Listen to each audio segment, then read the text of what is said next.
ಮೇಲಿದೋದು ಮಾದರಿಯಂತೆ ಅಕ್ಷರದಲ್ಲಿ ಪದ ರಚಿಸುತ್ತಾ ಸಂಚರಿಸಿ ನೋಡಿ. ಹಾ, ಯಾವ ರೀತಿ ಕ ಒತ್ತು ಕ ಕೊಟ್ಟಾರ. ಅಕ್ಕ, ಪಕ್ಕ, ತಕ್ಕ, ಮಕ್ಕಳು. ಹೌದಾ? ಅಂದ್ರೆ ಕ ಒತ್ತು ಬರುವಂತ ಪದಗಳನ್ನ ಬರಿಬೇಕು. ಈಗ ನೆಕ್ಸ್ಟ್ ಎದುರು ಒತ್ತು ಡಾಗಡ. ಹಾ, ಹೇಳ್ತಾ ಪದಗಳನ್ನ ಬರಿ. ಅಡ್ಡ, ದಡ್ಡ,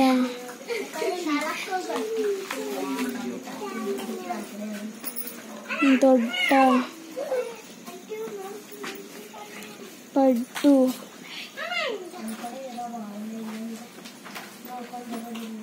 ಅತ್ತೆ, ಇತ್ತ, ಹತ್ತು,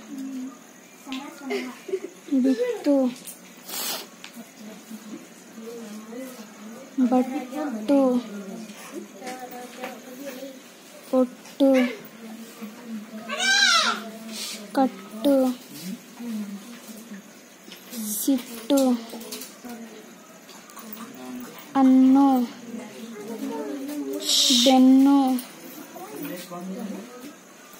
ಪೆನ್ನು, ಹೊನ್ನು,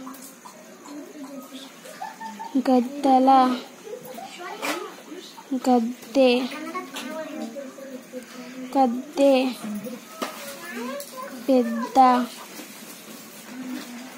ತಪ್ಪು, ಕಪ್ಪು, ಸೊಪ್ಪು, ರಪ್ಪು.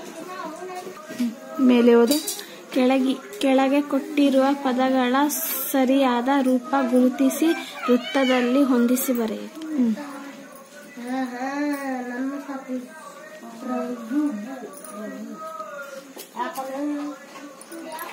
ಅಂದ್ರೆ ಹೆಣ್ಣು ಐತಿ, ಹೆಣ್ಣು ಬರಿಬೇಕು. ಅದು ಏನು? ತಾಯಿ.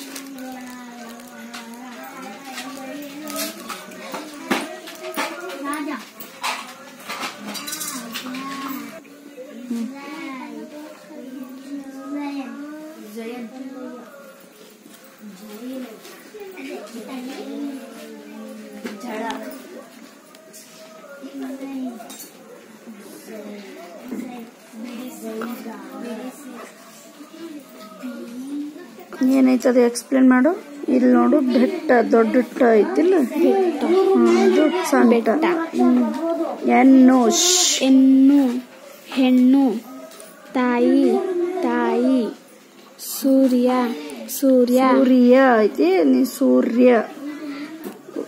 ವರ, ವರ, ಮೋಢ, ಮೋಡ.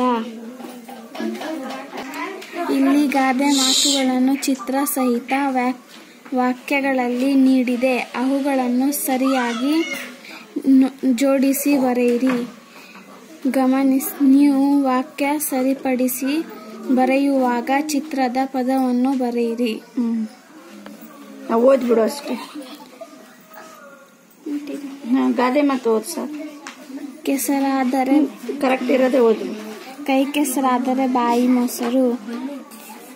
ಕೂತು ತಿನ್ನುವವನಿಗೆ ಕುಡಿಕೆ ಹೊನ್ನು ಸಾಲದು. ದೂರದ ಬೆಟ್ಟ ಕಣ್ಣಿಗೆ ನುಣ್ಣಗೆ. ನಾಲಿಗೆ ಒಳ್ಳೆಯದಾದರೆ ನಾಡೆಲ್ಲ ಒಳ್ಳೆಯದು. ಆಕಳು ಕಪ್ಪಾದರೆ ಹಾಲು ಕಪ್ಪೆ.